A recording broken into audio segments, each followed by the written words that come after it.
हिमालय में श्रीनगर नाम का एक शहर है।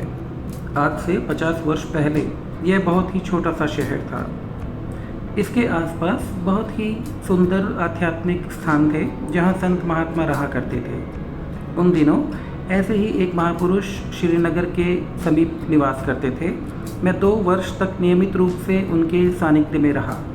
मैं नित्य प्रति उनकी सेवा करता, उनकी प्रतीक्षा करता, किंतु उन्होंने कभी भी मुझसे बात तक नहीं की।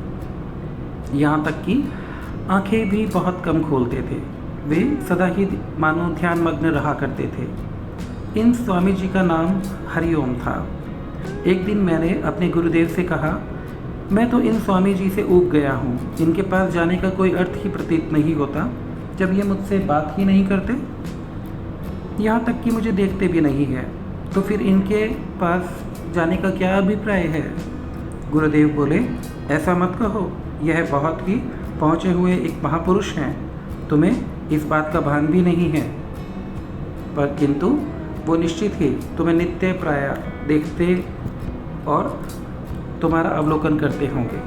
मैंने कहा, किंतु उनकी आंखें तो सदा बंद ही रहती हैं, वे मुझे कैसे देखते होंगे? उस दिन जब मैं उन स्वामी जी के पास गया तो वे मुस्कुराए और फिर जोरों से हंसते हुए बोले, तुम समझते हो कि मैं कोई काठ का टुकड़ा हूँ या पत्थर का, किंतु तुम्हें यह नहीं पता कि मैं स्वयं में इतना आनंद विभोर रहता हूँ कि मुझे अपनी आंखें खोलने की इच्छा ही नहीं होती। मैं अपनी आंखें तो तब खोलूँ जब मुझे कुछ बाहर अधिक सौंदर्यपूर्ण प्रतीत हो, किंतु परमेश्वर से अधिक सौंदर्यपूर्ण और क्या है? संसारिक सुख मुझे संतुष्ट नहीं करेंगे, इसलिए मैं अपने नेत्रों को बंद किए रहता हूँ। उस अनंत सौंदर्य को देखने के लिए तुम्हें अपने आंतरिक नेत्रों को खोलना होगा, क्योंकि इंद्रियों की शक्ति सीमित है। इंद्रियों के द्वारा तुम केवल भौतिक वस्तुओं का ही सीमित सौंदर्य अनुभव कर सकते हो।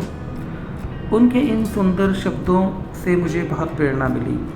उसके बाद जब भी मैं कभी उनके दर्शन के लिए जाता तो वे कृपा करके थोड़ा सा अपना नेत्र खोल दिया करते थे, ताकि मुझे ये विश्वास हो जाए कि वो मुझे देख रहे हैं।